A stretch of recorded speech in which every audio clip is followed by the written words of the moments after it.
Breaking news, Mr. Matt Daly is out and Mr. Gavin MacMillan is in.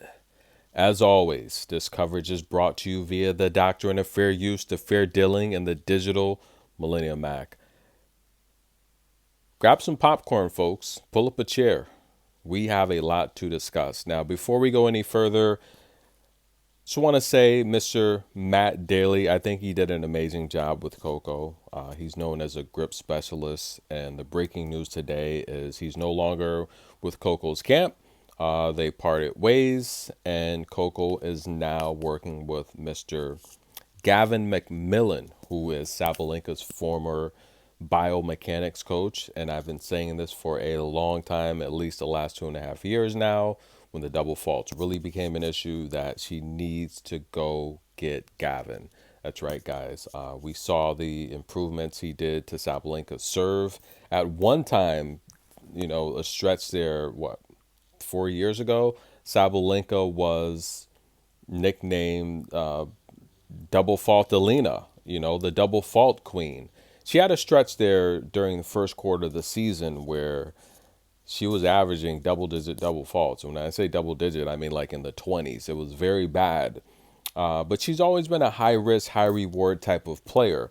Now, Coco Gauff, her double faults have never really been this bad, right? Now, the last couple seasons, they've spiraled out of control. But if we just go back to the 23 season, right, the year she won the U.S. Open, she was only averaging about 3.5 double faults per match. And they started to spike towards the end of the season. Now, let's talk about her serve a little bit, right? So early on in her career, the double faults. So her first year on the main tour, she had that breakout season in 2019 at SW19. We all know about that, right? But really, I'd say the 2020, so which would have been, again, because she was a teenager, a young teenager, they have the schedule restrictions. But she averaged about 8 double faults a match in that 20 season, right? 2020. She would have been, I want to say she's about, 16 years old, 15 and 16 during the span of that year. That's understandable. The 21 season, she averaged about 5 double faults a match. They started to decline for the next couple seasons. The 22 season, that was about 4 double faults a match. The 23 season, she knocked it down to about 3.3. And I talked about this a lot, right? Well, she was around 3 to 4 double faults a match, which, okay, it's not terribly bad, but she wasn't amongst the worst. Well, yeah, I mean, 4 is pretty bad, but now she's leading the tour, right? 6.8 double faults a match. We're talking about 7 double faults a match. So last year it was 6. Now, I say that to say this. So when Brad Gilbert took over, the double faults started to spike. Now, as I've always stated, the issue that I've seen with Coco's serve, and I'm talking before Brad Gilbert, was she was netting a lot. She was coming up short. So the issue that I talked about was the lift. I didn't think she had enough lift on the serve, right? Because she's netting. She's not getting the ball over the net. And this was a lot of the first serve. So opponents would get a lot of looks at her second serves. The issue after Brad Gilbert that I saw, this is from someone that watches her all the time, and I think this relates to Brad Gilbert's coaching style, right? Andy Roddick, one of the best servers ever. And now when we're talking about servers on the ATP, Ben Shelton, a lot of power, amazing, 150 miles an hour, amazing server, right? And by the way, people doubting him in the U.S. Open, he can do this. Ben Shelton will win a slam, by the way, but he can do this, by the way. So stop sleeping on him. But he's got to be healthy, though. But after Brad Gilbert, and Brad Gilbert's thing was power, big on the serve, right? You started to notice that she was getting the lift over the net, right? Because now she's going bigger, but now it's harder to control. And I say it all the time, especially when I'm talking with Alicia Parks and a lot of these big hitters. The harder, the bigger you go on the serve on your shots, the harder it is to control. And this is why we're going to pivot and talk about Sabalenka in a little bit as well, because she's very vital to this story because we've seen the results from Gavin. But then once Brad Gilbert came along, the double faults increased and she started to miss wide. Now, me personally, and Gavin, look, he's a biomechanics coach. He's an expert, and this is what you need to do. And I'm going to pivot really quick because some of you guys are young. You may not remember. Phil Jackson is regarded as, especially in terms of the NBA, the greatest basketball coach, at least in the modern era, right? You had Red era back, and you had those Celtics teams, and you had Pat Riley with the Showtime Lakers. But because he coached Michael Jordan, the greatest basketball player next to LeBron, right? 6 titles with Jordan. I mean, it's like I want to say he had maybe 4 with Kobe, 3 with Kobe and Shaq, right? Even though he was regarded as the best basketball coach in the NBA, he couldn't fix Shaquille O'Neal's free throw issues. Now, Shaq's hands are so big. And by the way, Shaq said one time, like a snack to him is 20 cheeseburgers at McDonald's. That's crazy. He couldn't fix Shaquille O'Neal's free throw issues. So they would bring in specialists all the time to help Shaq with his free throws. Shaq holding a basketball is like Coco holding a tennis ball. That's how big his hands are. So when it's it's very tough for him just having such large hands. So that was part of the issue. So Phil Jackson couldn't fix that. He had to bring in a specialist. So I heard JC, he gets a lot of a lot of flack for being her coach and not being able to fix that. Well, Phil Jackson, the greatest coach of all time, he couldn't fix Shaq's free throw issues. They had to bring in a specialist. So I think bringing in Gavin is great. This is what I've been saying she needed to do for a long time, because you have to get someone that's dedicated to that particular craft, right? That's their focus. That's their expertise. I think JC is an amazing coach overall, but this is a particular issue where every expert you ask will chime in with a different aspect of what Coco needs to do. I've talked about early on, it was her lift. I didn't think she was getting enough lift on the lower body. You got to get the ball over the net, right? If you're netting. But then you talk about, other experts talk about it's the ball toss, and you have experts talk about the grip. My personal opinion, I don't necessarily think it's the grip, right? I think it's going to be her body posture. It's going to be anything involved with the service motion, the position of her head, her eyes, where she's looking at the ball toss.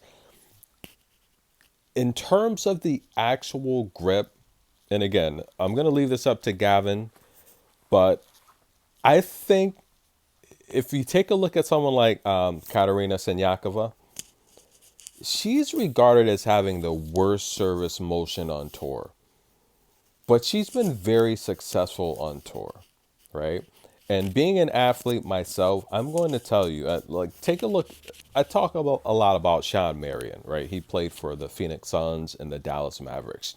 He had one of the worst shooting motions ever. Even if you take a look at the Ball brothers, what's the oldest one? I forget his name, but you have LaMelo, you have LeVar. No, that's the dad. So you have LaMelo, and then I don't know his name, but the older one that he played for the Lakers too, and he played for the Bulls. I don't know where he plays now. Horrible shooting motion, right? Sean Marion, horrible shooting motion. But his numbers were pretty consistent when we're talking about free throw percentage made for a professional. Once you've been doing something for so long, you kind of get used to it. And despite not having the perfect technique or routine, if you practice it enough, you can get desired results and you can be successful at it. And if you look at any type of sport, whether it's baseball with particular hitters, whether it's basketball with different shooters or even tennis with serving motions. I don't necessarily think grip is an issue. Now, when we're talking about the semi-Western grip, a lot of players and experts would would agree the consensus is the semi-Western grip is very tough when you're defending at the net and when you need to adjust to the short balls. A lot of experts will agree that can be an issue. But if you take a look at someone like Coco, who her footwork is superb, her speed is amazing, she makes up for that type of grip when defending the short balls because of her athletic ability. So I think when you're a professional athlete, not everyone does things the same. But if you're good enough at your craft, you can get desired results. And this is where I just feel a lot of times they try to put Coco in a box that doesn't fit her. And I think a lot of experts chime in with their opinion and their, I guess you can say their expertise, their feelings. And Coco's just not that player that you can categorize because her mental toughness, her athletic ability, her footwork, it makes up for what people perceive as a traditional player and what they should be. And for example, let's go back to the forehand. I think Serena Williams said it best. Coco needs to do what she feels comfortable with. And as an athlete, that's what it's all about. It's about doing what you feel comfortable with. And I've said it for a long time. I don't necessarily think her grip is an issue with the forehand. And I think Matt Daly has done a good job because I think a lot of it is really mental confidence. It's doing what you it's doing what you feel comfortable doing on the court. Right? If the voices, if the crowd get in your head, your results are going to be affected no matter how good you are, no matter what grip or style you play with. You can't let the external voices get in your head and dictate your play or your confidence. It's about confidence. And Serena Williams said it best. I've always said I don't necessarily think her grip is an issue. I've talked about how Coco's just too fast. She's running through these shots. She's looking to play the next ball before she follows through and sets up her shots. And this is why I've said even before she won the French Open this year, guys. And this is why you have to start listening to what I'm saying here and take what I say serious. I said Coco Gauff is going to win the French Open for one. I told you before the tournament started, but I've told you, watch Coco on clay. She doesn't have forehand issues like that on clay because it's a slower surface. She has more time to stop, react, and follow through with the forehand. When you factor on hard, she's so fast. She's literally running through. She's running through these shots with her speed. She needs to slow down, set up the shot, and follow through and dictate where she wants to go with the forehand. But she's just so fast. She accelerates into these shots. And it's more of a footwork issue. It's not necessarily a forehand issue. And I've said that, and this is why she goes on to win the French Open. I told you, it's a slower surface. You're going to see how well her forehand is on clay. Because it never was a grip issue, in my opinion. I think it was a speed issue. And I've talked about this in the past. You can go find the videos. And sure enough, she wins the French Open. But not to say you can't bring in someone like Matt Daly and improve your technique. You can always improve your technique. But take a look at someone like Steph Curry, right? Regarded as the best shooter in NBA history. Can he bring in an expert and make his shot even better? Can he? That's a good question. I mean, technically, you can always improve. You can always get better feedback. But he's comfortable shooting the way he shoots. He's been doing it, and a lot of it is confidence. It's not necessarily his form, it's confidence. However, I will say, as a very good shooter myself, if I were teaching, this younger generation, I've coached basketball as well, how to shoot, then yeah, I would model a couple players in particular. I would model a Stephen Curry or someone like a Larry Bird. Because you definitely want, especially if you're right-handed, you want your right hand tucked in the center of the ball And as you're shooting the ball, you want to just flick your fingers and follow through while you're using your eyes as a guide and your fingers as a guide, seeing the ball going through the basket. Now, you can bring in someone like a Gavin and work with Coco and improve the serve, but I don't necessarily think it's going to be the grip. I think it's going to be just the posture, the motion, right? The follow through, the lift. I think it's going to be all the external factors that no one really thinks about when you think about a perfect serve, right? I do also think if you take a look at players like, and I've talked about Iga Swiatek just having very good serve placement. I do think it's going to also take a lot of drills and practice. Like today, Coco was practicing in the rain, guys. You're telling me she doesn't want it? Brad Gilbert told you himself that Coco Gauff, you think she's doing TikToks all day? No, she works extremely hard. And Coco said, look, last tournament, look, I'm better than this. We know she's better than that, but there's also an issue with the balls. Let's just be honest. Every tournament, there's like a different ball. So I think there also needs to be a consistency with the balls. Iga, everyone's complaining about the balls at some point, you know? So I think they have to get on the same page with just like a standard ball, you know? The NFL, the NBA, they're not using different balls in different stadiums. It's one ball. So I do think they need to get consistent with the balls as well because that also affects players. You know, you have a lot of players that are very superstitious where they want particular balls. You know, you take a look at especially the football players, the basketball players, they go out and practice before a game. They're touching several balls to see if they can get a good feel on the ball. So I do think with tennis players changing the balls all the time, it's not a good look. But can Gavin improve Coco's serve? I think he can, guys. We take a look at Sabalenka. Sabalenka's 27 now. When she was, what?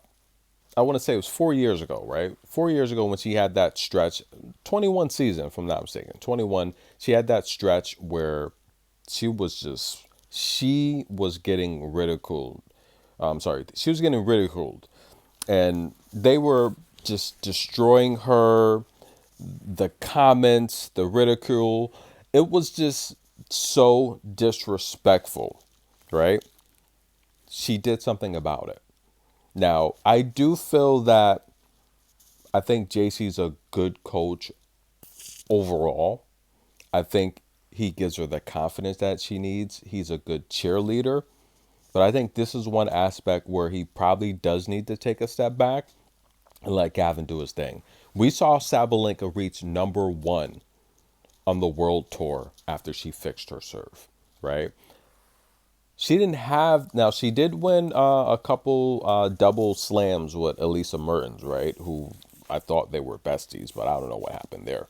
But the reality, right? I don't know what happened with that. But the reality here is Sabalenka wanted to focus on singles and make her dream come true. She reached #1, but she didn't have success on the single side when it came to winning slams. What, she 24 years old? Right? It took a while, ladies and gentlemen. Take a look at Coco. She's 21 years old. Coco Gauff has been in 4 slam finals, right? She's won the U.S. Open in 23. She won the French Open this year. She won the French Open in doubles last year, and she's a French Open finalist against Iga Swiatek in 22. Coco Gauff, at 18, made a slam final. Now at 21, she's 3 for 4 in slam finals. Sabalenka's 27. So if we talk about Coco's success, a lot of people overlook it because they look at the 6.8 double faults this year, the 6 double faults last year, you know, the 3.3 in the 23 season, which I don't necessarily think was that bad, you know. But by the way, you take a look at someone like Serena Williams, who's averaged less than 1 double fault per match. Serena's had the best serve. Billie Jean King will say it. I will say it. Serena's the best server in the history of women's tennis. And if Serena tells you Coco needs to do what she feels comfortable with, Serena said she doesn't think necessarily at this stage of her game, even being 21, that she can change it and it will be successful. She said Coco could change her serve or her forehand. That doesn't mean it's going to be successful. Coco's got to be confident and believe in her ability to do what she can do, you know? And this is why I've said I don't necessarily think, because I've played with a lot of players where they have the weirdest form and they make it work for them. A lot of it's mental confidence. And I'm telling you guys, there's no, and I hate when these experts or former players or so called experts try to put players in a box. You can't do that. Not everyone feels comfortable with the same technique or shooting the same way or striking the ball the same way. You just can't. And I hate to see these salesmen and women try to sell the public and the fans hogwash, because that's exactly what it is. Not everyone's going to feel comfortable doing the same thing. It doesn't work that way. I've played enough sports and athletics to know it doesn't work that way. You see people with the worst form, i.e. Katerina Senyakova. She gets it done, ladies and gentlemen. And a lot of people would agree at her age, she can't change her serve at her age. I don't think she can. I don't think she can. Now, maybe she can technically, right? Right? No pun intended. But I don't know if she'll have success, because I think people do what they're comfortable with. You're going to resort to what you feel comfortable doing. However, Coco's only 21. I think she has the time to, working with Gavin, she has the time to improve. And again, I don't necessarily think it's the grip. I think I just think it's everything leading up to that. I think it's the ball toss. I think it's just the position of her body. I think it's her eyes. Make sure she's able to guide the ball.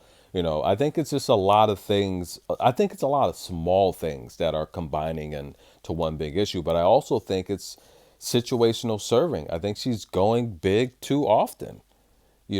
So it's something. I definitely think Gavin is the right person for the job, and it's something that I think he's gonna have his work cut in for him. But I do for her, for him. I'm sorry.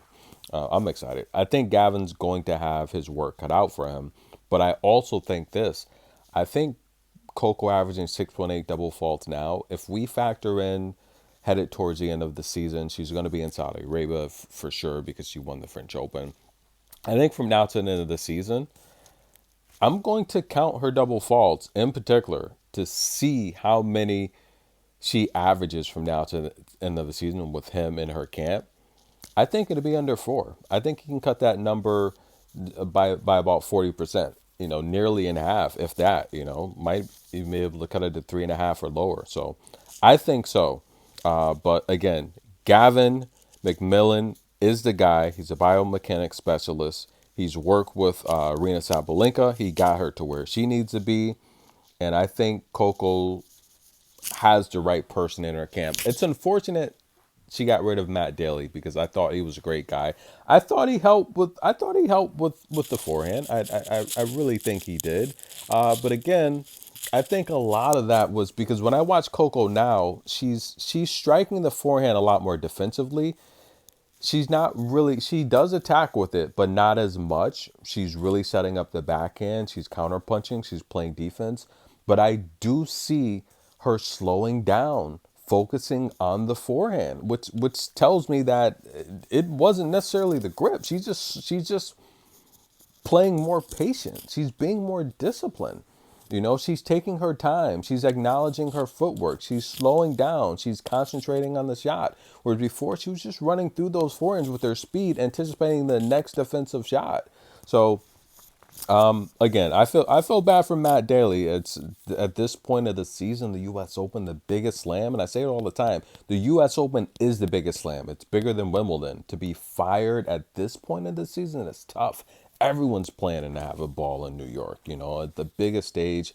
So that's tough. But he had nothing but good things to say about Coco and her as well about him, and me too about Mr. Daly. But I'm glad. And look, still pretty. She's somewhere in the comments. Thanks for the support. But she's been saying what I've been saying. She's been echoing what I've been saying.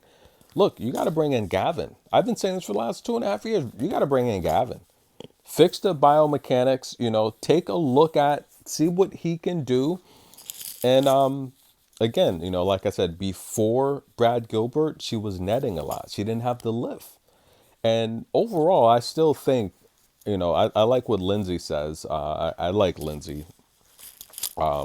She didn't necessarily like Serena. I don't think so. You can't convince me that Lindsay was a huge fan of Serena, especially when they played. Maybe now, but not when they played. But I also think it's mental. I think Coco is looking forward to, in her head, she's thinking about what the public's going to say, what they're going to write, what they're going to tweet, what the fans are going to say, because Coco gets a lot of feedback. Even though she's the most loved player, she's the most liked player, it comes with the territory. You have haters that, they want to speak their piece as well. But I also think that Coco Gauff sometimes lets her mental dictate her play, right? And again, as a young player, that's going to happen. All the greats, it happens to all the greats. And I feel that she's starting to turn that page where, let's say, I don't know, maybe at least a couple years ago, mentally, you could see the facial expressions during the match. You could see her bothered. And now she's letting it out. She's speaking more. Like the other day, she said, I'm better than this. Whereas before, she wasn't as vocal. You would just see the facial expressions. And I think, it has been stated she does have a mental coach as well. I think that's something the mental coach is saying. You have to let things out. You can't hold them in. You can't hold your frustrations in. And we also agree, the consensus agrees, sometimes it's good to slam your racket. Let that anger out. Let that frustration out. And I feel now Coco does that. She lets it out.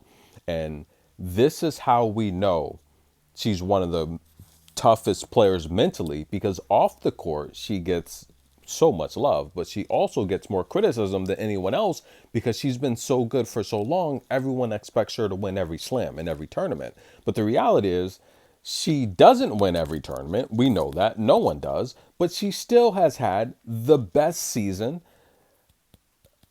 going back the last 12 months. She's had, of all the top players on tour, she's had the best results the last 12 months. She won Saudi Arabia. She won the United Cup. She won Beijing. Madrid and Rome finalists. She won the French Open. The last 12 months, no one's done that, right? So, and again, Iga and Sabalenka, they're there as well, 2 and 3. But still, she gets a lot of criticism because she's not winning every tournament. So to deal with that, to deal with the double faults, to deal with everything she deals with, to be the top highest earning player, male or female, in tennis, the highest earning female in sports, all these commercials, endorsements, huge philanthropist, and still keeps a smile, beautiful smile on her face. It's just amazing. She is mentally tough. She deals with so much at such a young age. And of course, she's got amazing parents. Shout out to Corey and Candy, right? She's got amazing parents, a strong support system. But she's mentally tough. And we've seen the growth as she continues to grow mentally. She's getting better and better, and she's being more vocal. She's letting it out. And I love that about Coco. And I think she's going to be just fine, guys. I really do. I think Gavin can cut these double faults in half by the end of the year. And I'm excited to see. And I'm going to tell you again, like I've always said, and still pretty somewhere in the comments saying this as well. Coco doesn't get beat. She beats herself. Right? She can give you 4 or 5 free service games and you still have to sweat it out. That's how good she is. She fixes the double faults she's taken over the tour. It's as simple as that. Now, she can even be number 1 if she wins New York, which I think she will.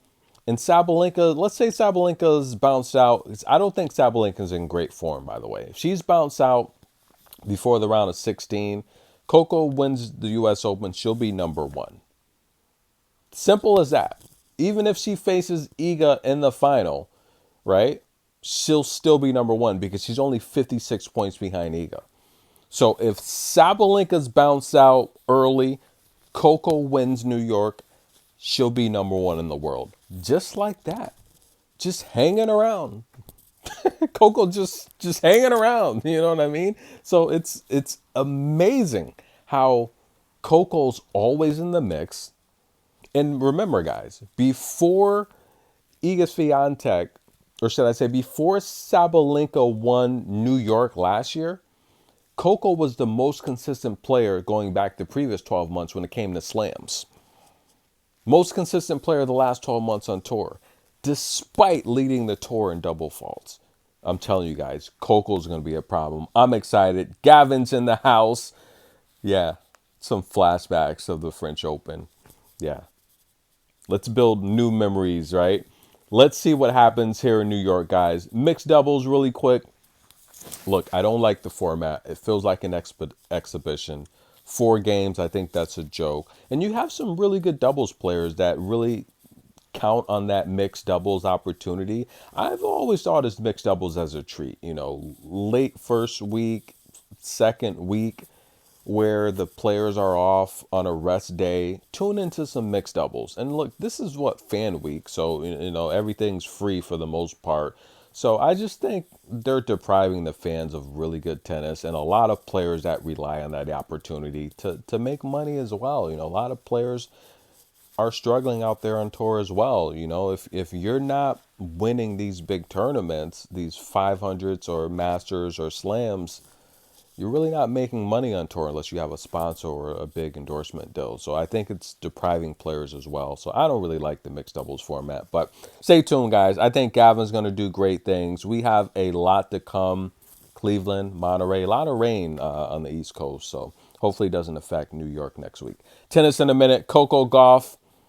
She's back, guys. I love the changes. What do you think? Comment below.